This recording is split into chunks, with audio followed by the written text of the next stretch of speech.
What will you, as a trustee, do to make the AUSD more transparent? Mr. Lynch. I couldn't hear. Oh, I am so sorry. Let me repeat the question. The city has made great progress in transparency, especially in clearer agendas, earlier publication of agendas, and reports to the public. What will you, as a trustee, do to make the AUSD more transparent? Good question. Actually, I love questions that we haven't been asked before. One of the things I think we can do, I mean, we're bound by the ground rules, so it's what we can and can't do. And as the Sunshine Laws, I think it was John Max White did a lot of work on the Sunshine Laws for the city. I think we can actually do some work within the board. There was a couple times where we were discussing about trying to set up some shared goals and more workshops within the board so we can get out and get more community feedback from everyone out there, so we can hear more of your input. Right now, you go to these board meetings, they're held every 2 weeks, sometimes they get very long, but you usually have a lot of, the question and answers where everybody just sits there stone-faced, and then they go into assign agendas. I think we can do more workshops. I think we can open this up more. I think we can have some task force that looks at different things that we can look at, where they be on the technology that we use in the classrooms, where we want to do blended classrooms, what we want to do around the innovative programs. I think we have to go back and revisit the master plan.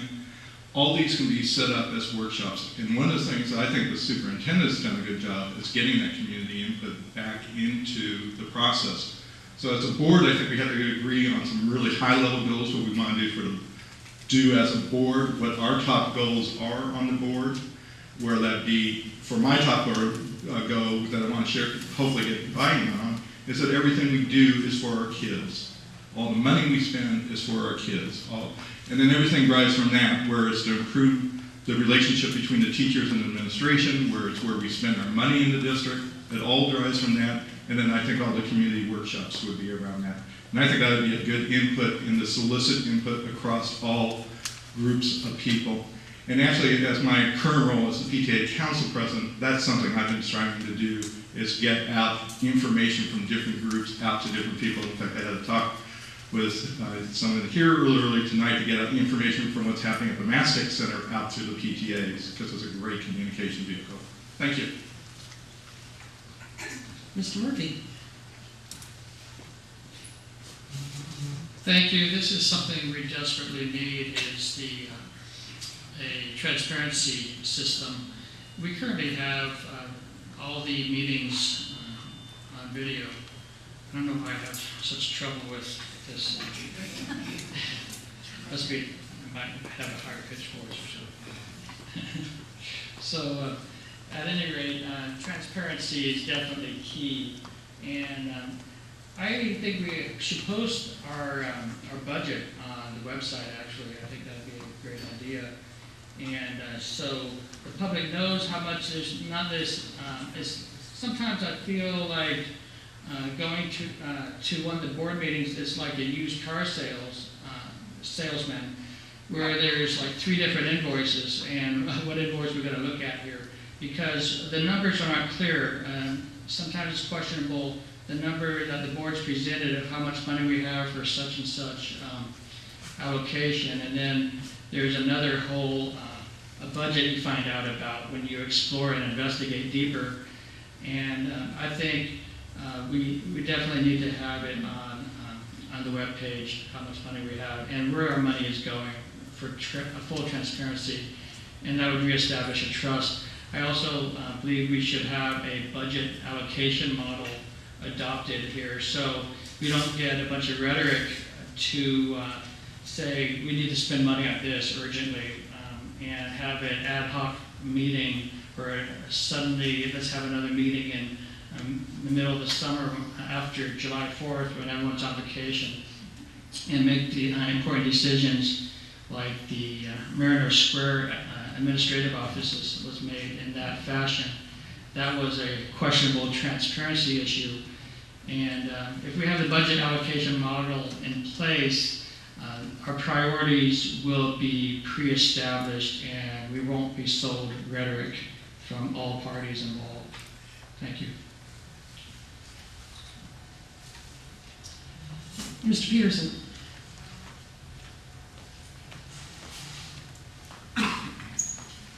Well, transparency is really important to me. That's why I'm sitting on the Open Government Commission. And do I really think the city government is open as it should be? Absolutely not. But we're making the right direction, going the right way. Okay. Several things about transparency is really critical as far as the school board. One is I have to make a slight correction on what was just stated. All the meetings aren't videotaped. Actually, probably about half at max. I've been attending almost every regular meeting as far as the last year and a half. I started going as far as right at the passage of Measure A to make sure that the money was spent properly. But during the meetings, only the meetings that take place at City Hall chamber are televised and videotaped. The others at Alameda High School aren't. They aren't even recorded for the most part. They're just minutes are taken. So you better be there. That's why I go. Virtually no one else that's running here attends except for the incumbents. And, needless to say, they're sitting on the board. They need to come. But another key point that was brought up, though, and it's a real important issue, is this lease.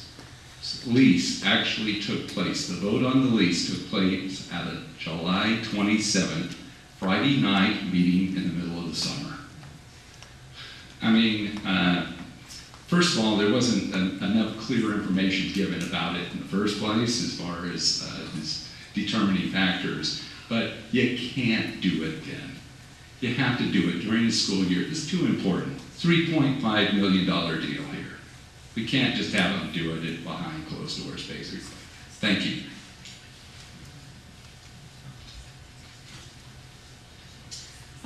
Ms. Spencer, and I want to make a short announcement from our question sorters. Each question is asked of every candidate. If you have a question just for one candidate, you'll need to do that outside of this forum. Thanks. Okay, go ahead. No, sorry.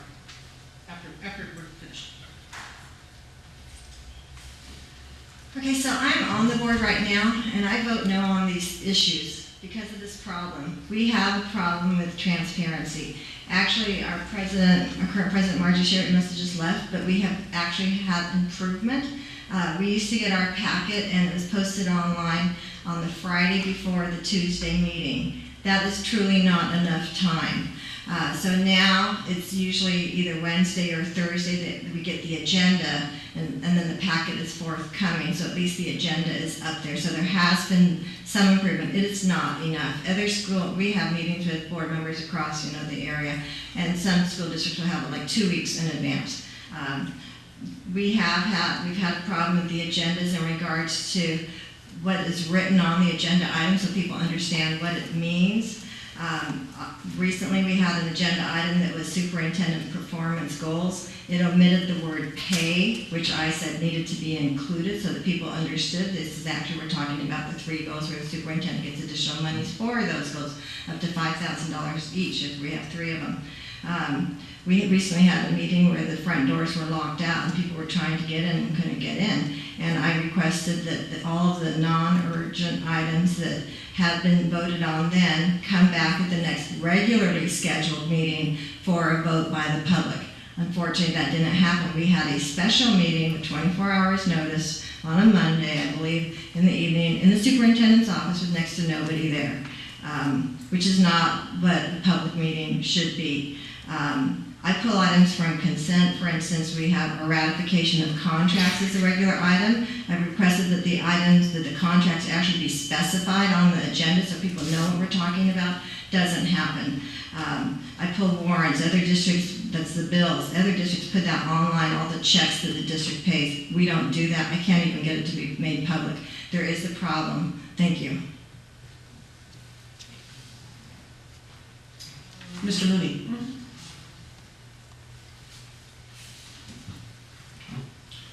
So improving transparency and making sure there's public input. So actually back in 2009 when we started the master plan process, I was board president and we created many workshops. And in fact, my fellow board members were sort of like saying, why do we have a workshop every single month? But I think that's what we need, and we're holding workshops just about every month. And contrary to what was said, actually all of our meetings are now taped, except for the special closed session ones. The ones at Alameda High are taped and rebroadcast, and if you watch Channel 39 late at night because you can't fall asleep, you'll see many of our meetings. Our budget is on the website. I will admit, school budgets are very complicated, and there's various funds, and you have to follow those funds. And the one thing that this board has pushed for is making sure that our presentations are consistent, so that from one year to the next, you can follow the bouncing ball. You can follow the dollars, and you can look to see how things are being spent. And I will just comment on the July 29th final vote of the lease. We did hold that meeting because we had 2 board members that were traveling, and instead of having it on a Tuesday night, we tried to have it to make sure that all 5 board members could be there. And the real decision on that lease started back in April. If you're on a school board, you have to follow and be consistent and see all the things that started moving towards that. We started talking about, there was public presentations even before April, that we were going to have to be, the board was being asked to take a look at the seismic safety of historic Alameda High, the administrative office area, and what we needed to do. So if you followed and kept watching, then we were making those decisions. I believe it was the early June meeting where we authorized the letter of intent. So yes, the final vote was on a Friday to make sure all 5 school board members could be there. Thank you. Barbara, Connor.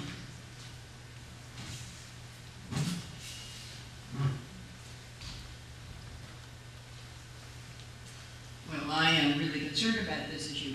I would immediately, I don't know whether the word is ask, demand, I would immediately ask or demand or insist that the district begin to work with the league on a sunshine ordinance that the city council operates under, because that's made a difference in the city, and I think it would go a long way to opening up the process in the school district. I would redesign, I would see that the website was redesigned so that it was more user-friendly. I find it very difficult, and I'm not a kindergartner using a computer, but I'm not an IT person either, and I find it difficult to navigate, not clear. I would, I talked about robocalls as a way of just reaching out to the parent community, and once you reach the parent community, somehow or other you reach the whole community. We used to be part of a group of women called the Brown Bag. Some of us are here now, but we used to meet regularly to talk. We used to meet regularly to talk about school issues, and we educated each other. And I don't know how to return to that. I don't know everything that there is to know. I have a lot to learn if I'm going to be on the school board, but I would like to develop some kind of a communication system with other people in the community who could share ideas outside of the formality of the school board, but that would also act as an information input to the board. I'm finished. Thank you. Mike?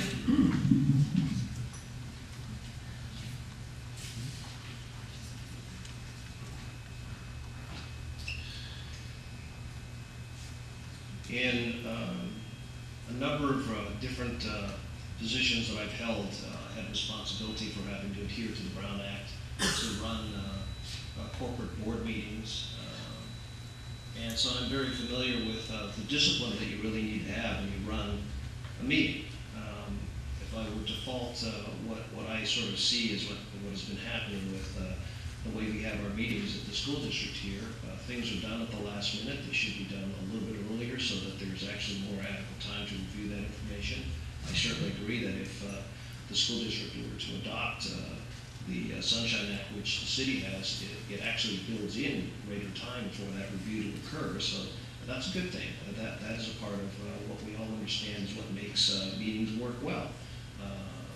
That discipline also includes the fact that board members need to pay attention to policy issues, not operational issues. And Sometimes our board gets dragged into a lot of detail that are procedural, that really are the superintendent's responsibility. And if we don't like the way that things are working, it's the board's responsibility to deal with their employee, the superintendent, not to eat up all the time in meetings. So I think some of that discipline needs to go back into board meetings, and I also think that town hall meetings are a good thing. Our meetings are way too long, too detailed, and so structured that there really isn't any real dialogue. So I'd like to be able to see more town hall meetings, and I'd like to see them maybe spread around. So have them at some of the schools every so often, so real people get to meet us and talk about real issues to them, at the moment, the speed of business, not next year or next month, because we could fit it into an agenda. Thank you.